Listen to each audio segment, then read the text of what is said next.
Oke, kita lanjut nomor 6. Dikatakan pada pembakaran 5 ml gas hidrokarbon, berarti dia mau membakar si hidrokarbon. Nah, berarti 5 hidrokarbon apa ya? Hidrokarbon CS.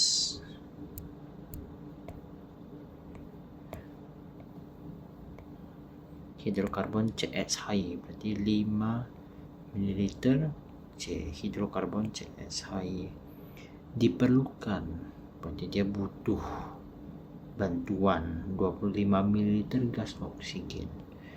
25 ml oksigen dihasilkan 15 ml karbon dioksida dan dalam sejumlah uap air, berarti ada airnya ya, tapi kita nggak tahu berapa. Jika diukur pada suhu kepotong ya, jika diukur pada suhu apa nih soalnya, jika diukur pada suhu dan tekanan yang sama, berarti rumus kimia senyawa CSH, berarti ditanya CSH ini sebenarnya berapa, C berapa, H berapa. Oke, kita lihat di sini, kita bisa bandingkan apa pakai tinta hijau ya. CSHY berarti unsur C sama H di sini rancu, kita tidak bisa bandingkan dengan hasil reaksi. Kita lihat reaktan lainnya ada O2.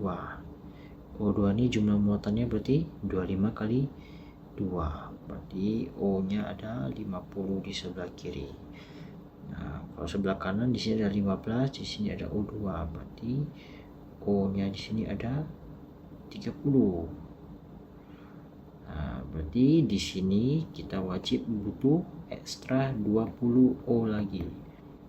Nah, berarti caranya tinggal kita ini muatan di sini 1 O nya, berarti kita wajib tambahkan 20 H2O. Oke, kita tulis ulang, berarti 5 CSHY tambah 25 O2 menghasilkan 15 CO2 tambah 20 H2O. Nah, ini kalau seperti ini harusnya sudah setara. Nah, karena koefisiennya itu terlalu besar, kita bagi dengan angka terkecil. Angka terkecil di sini ada 5.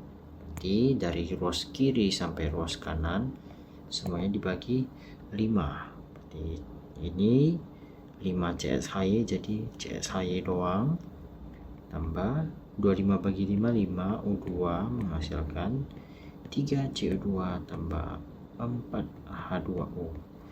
Nah, selanjutnya ini kita mau mencari si C ini dan H ini ada berapa, sedangkan O sudah pasti seimbang ya. Berarti kita cobalah bandingkan yang O ya. Di sini berarti O nya ada 10, di sini O nya ada 6, di sini O nya ada 4. O di sini 6 tambah 4 10, O di kiri 10 sudah seimbang. Nah, C di kiri berarti kita lihat C di kiri, kita mau cari tahu, kita lihat C di kanan. C di kanan ada 3 dikali 2, berarti C nya ada 6, H nya ada, kita lihat di sebelah kanan, H nya ada 4 dan 2, 8. Berarti rumus senyawanya ini C6H8.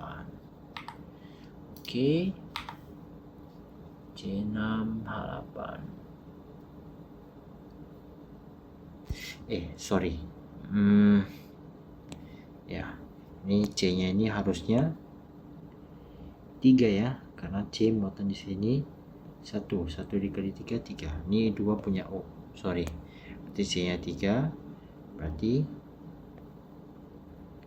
C3H8.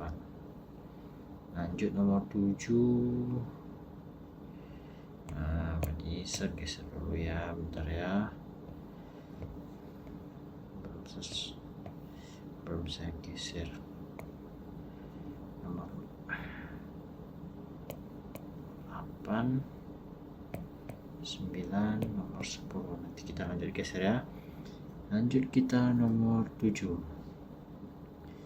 Seorang ahli kimia mereaksikan unsur karbon dengan unsur oksigen, karbon dengan oksigen, dan memperoleh dua jenis senyawa, komposisi karbon dan oksigen dalam senyawa pertama. Berarti senyawa pertama komposisinya 42,9% karbon dan 57,1% oksigen.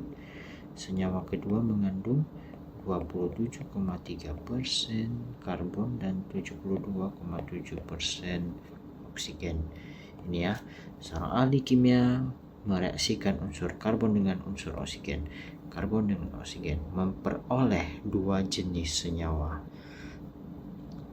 Komposisi karbon dan oksigen dalam senyawa pertama 42,9% karbon dan 57,1% oksigen. Sedangkan untuk senyawa kedua mengandung 27,3% karbon dan 72,7% oksigen. Tunjukkan dengan perhitungan bawah data sesuai dengan hukum kelipatan berganda. Nah, ini kita tinggal membandingkan si senyawa satu. Senyawa satu kita tinggal bandingkan rasio untuk senyawa 1 57,1% dibagi dengan 42,9%. Hasilnya 1,33. Untuk rasio kedua, ini harusnya koma-koma ya. Rasio kedua 72,7 dibagi dengan 27,3. Nah, untuk memudahkan kita angka terbesar bagi angka terkecil ya. Jadi 57 lebih besar dibagi dengan 42, angka lebih kecil, 72 lebih besar dan 47. Nah, perlu diingat juga kalau rasio untuk senyawa satu kita membandingkan massa si O dengan massa si C, maka untuk rasio kedua juga massa si O dan massa si C. Gak boleh yang atas massa O bagi per massa C, yang bawah massa C per massa O, terbalik, gak boleh. Jadi wajib sama karena kita mau membandingkan. Ini hasilnya 2,66 sekian. Nah, jadi hukum kelipatan berganda, jadi rasionya untuk senyawa 1 banding senyawa 2 itu 1,33 per 2,66, hasilnya 1:2. Nah, ini berarti dia butuh menunjukkan. Nah, berarti hasil perhitungan dari kedua senyawa menunjukkan hukum kelipatan berganda. Hukum kelipatan berganda itu 1:2 ya. Ini maksudnya apa 1:2?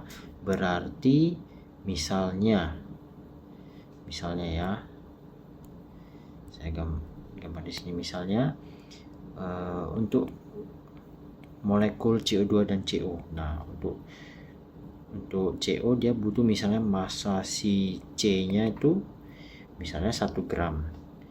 Massa si O-nya itu juga 1 gram. Jadi massa hasil reaksi CO-nya ini 2 gram, ya kan? Dari soal-soal sebelumnya seperti itu kan, tinggal dijumlahkan 1 tambah 1. Nah, berarti untuk massa si C di sini 1 gram dan massa O di O2 ini berarti 2 gram. Nah, ini berarti hukumnya ini 1:2, hukum kelipatan berganda. Gimana dengan CO3? Berarti CO3 di sini 1:3 rasionya, hukum kelipatannya. Nah, itulah yang dimaksud dengan hukum kelipatan berganda. Ini kita fix baru nomor 8.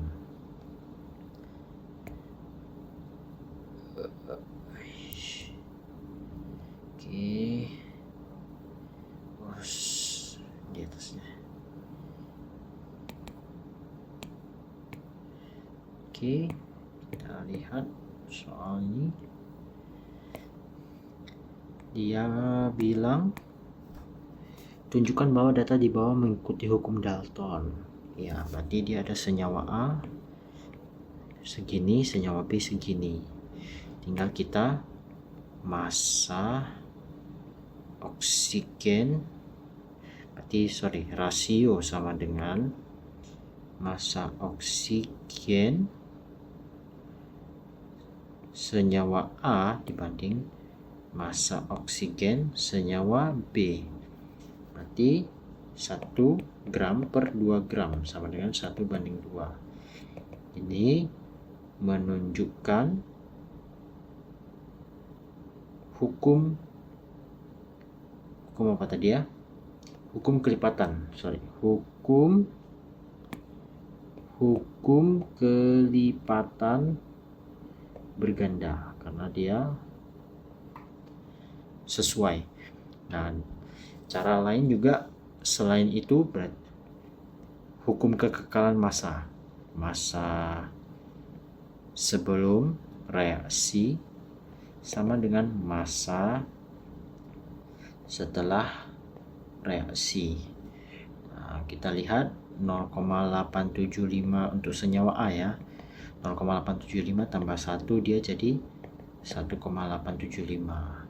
Senyawa B 0,875 tambah 2 dia jadi 2,875 gram. Sesuai, cocok. Ini menunjuk karena massa sebelum dan setelah reaksi sama, maka sesuai dengan teori hukum Dalton. Nah, bisa jawab seperti itu ya. Karena massa sebelum reaksi dan setelah reaksi sama, maka reaksi ini sesuai dengan teori hukum Dalton. Berarti jawab seperti ini kalau diminta spesifik hukum Dalton, tapi kalau kelipatan ganda seperti ini ya kira-kira ya.